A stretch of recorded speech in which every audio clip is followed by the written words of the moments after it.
everybody for coming today. I really appreciate your support. For those of you that might not know an awful lot about motorsport or might not follow it or don't know who I am, I present I Want That Car on ITV4, and I also do car buy video reviews. They're owned by Dennis Publishing, and they've got Evo, Octane and Auto Express, so they're pretty popular. And I contribute to Telegraph Motoring and a few other titles as well. You'll see an article in GQ magazine next month. So the Telegraph are particularly interested in a project that I launched last year called Project Le Mans. Now, I really want to race at Le Mans. That's my dream, that's my passion, motorsport is my passion. So I thought, what better way to do it than to engineer a project, and it's attracted a lot of media attention. And so Turtle Wax are on the journey with me, which is brilliant.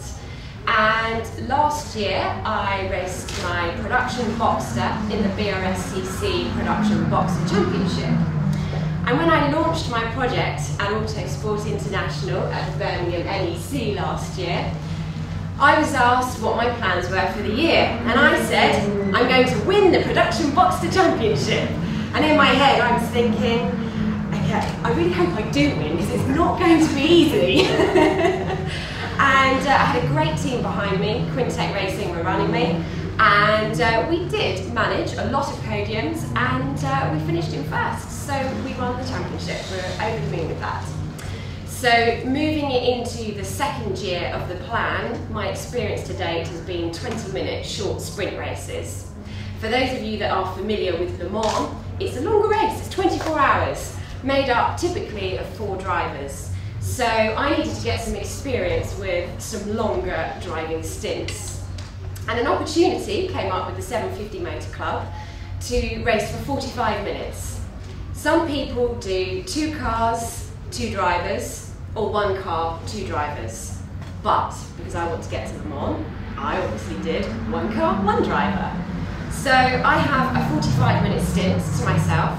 I come in for my pit stop, and I have a mandatory 60 seconds where I need to stay still.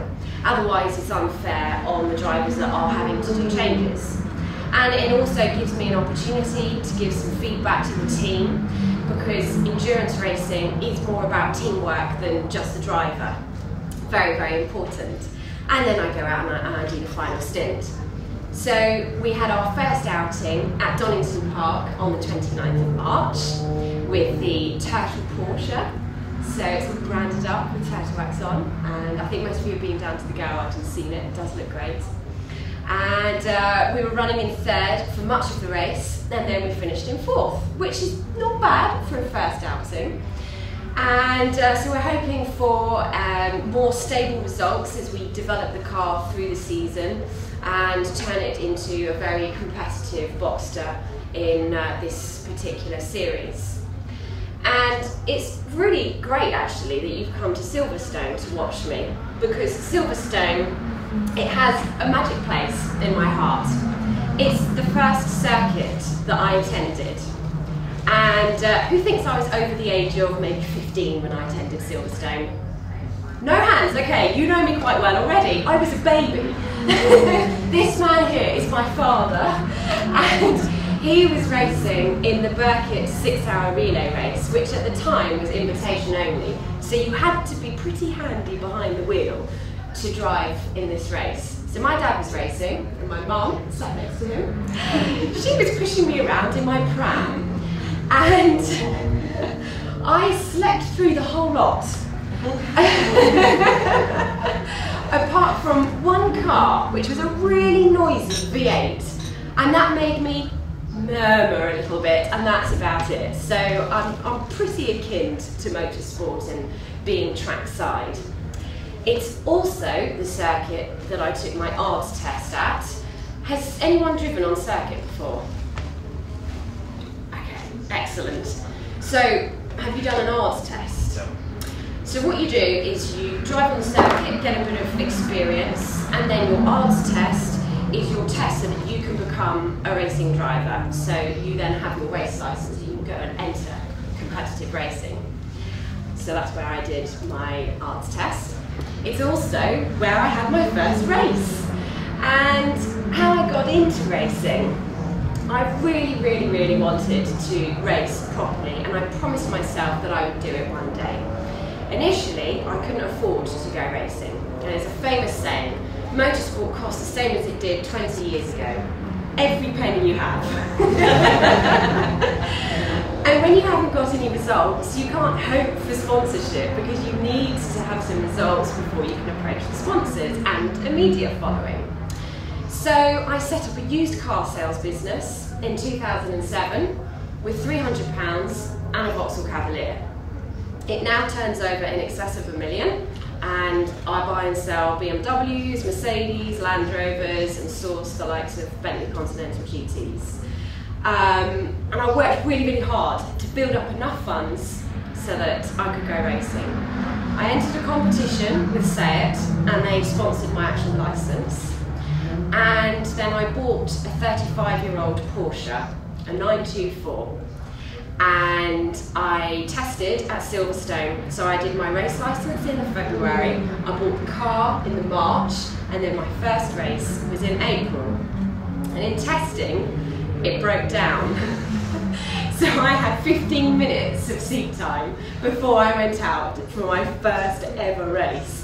Now, I did have a bit of confidence on the track, you know, I'd done a bit of grass track racing and track days, but to go out in competitive racing, circuit racing, with such little track time in the car you're just about to race is a little bit crazy. So I let everyone go. I just wanted my signature. You need 6 signatures before you can take your novice class off the back. And then in the second race, I had a really good battle. Admittedly, it was at the back of the grid, but it was a good battle. And the guy said to me, he'd been racing for 3 years, and he said, "Oh, Rebecca, you and me, we'll always be at the back of the grid." And I thought, speak for yourself.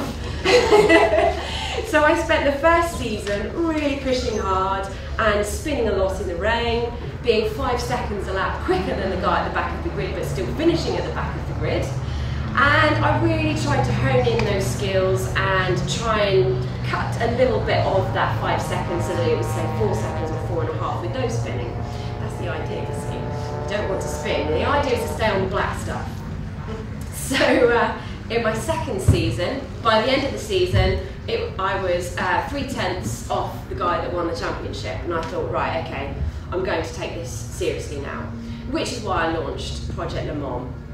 So it was first circuit that I attended, where I did my race licence, where I did my first race, and that brings us today where we've got brilliant hospitality, and I really do appreciate you being here today. And if you've got any questions at all about the circuit, or what it feels like to drive on the circuit, or by racing, then I'd like to open the floor.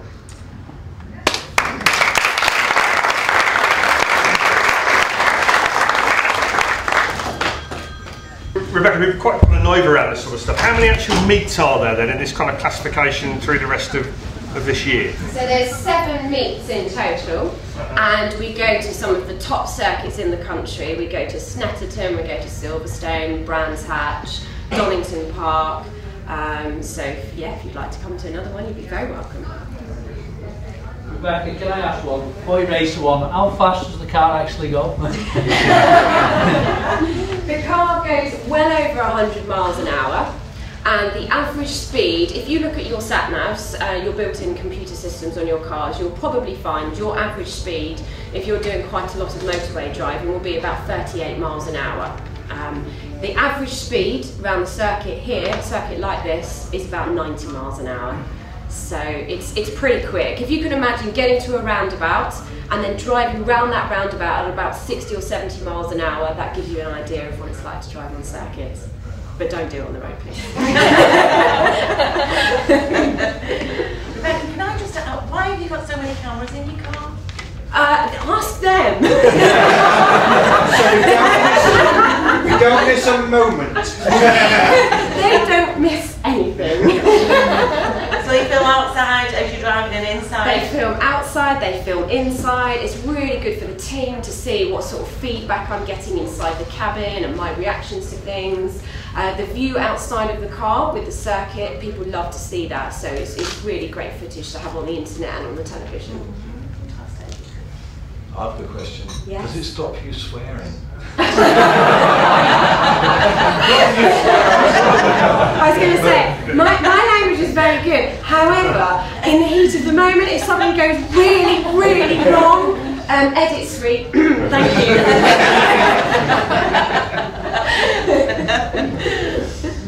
What's the hardest part of the circuit here, and why? The hardest part of the circuit, there's two probably quite challenging bits. The complex. Yeah. As you come into the complex, if you come in too fast, you end up compromising the next part of the complex. And the other part of the circuit, which could be fairly tricky, is cops, because you really need to carry enough speed through cops. You've got plenty of circuit, and if you feel like you're just about to run out of circuit, then you're going fast enough. Any other questions? So how old were you when you actually went on track? My first taste of actually driving on a circuit, I was 18 years old and I drove a single-seater around Castle Combe. And then after that I did track days and I did auto tests and some grass track racing, and that was for about 10 years. How did you find the GTR you took out compared to The Nissan GTR, yeah, with 550 horsepower.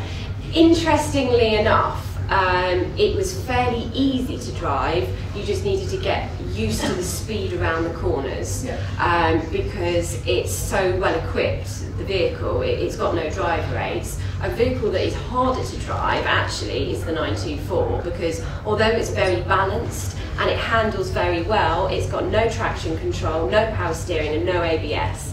So you've got no assistance whatsoever, it's all down to the driver. But the Nissan, you can adjust things and you can make it behave more like a crazy animal, or you can have it quite tame with lots of power.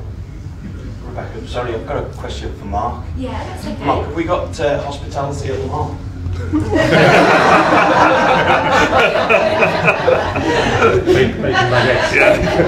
sorry. You're not usually stuck for words. The answer is Is this on camera? Yeah. We're on live feed to America. The answer is some of us have.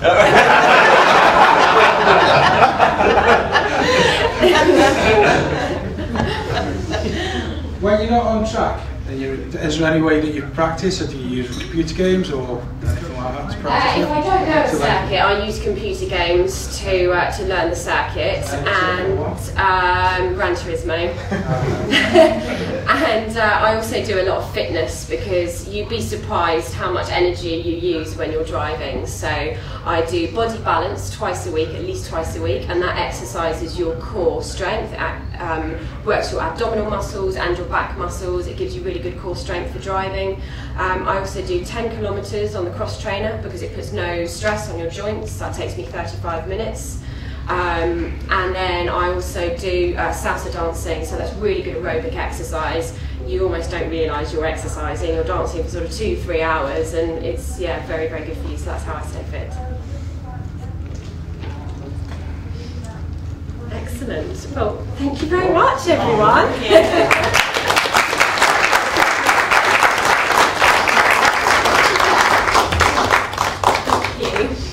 you.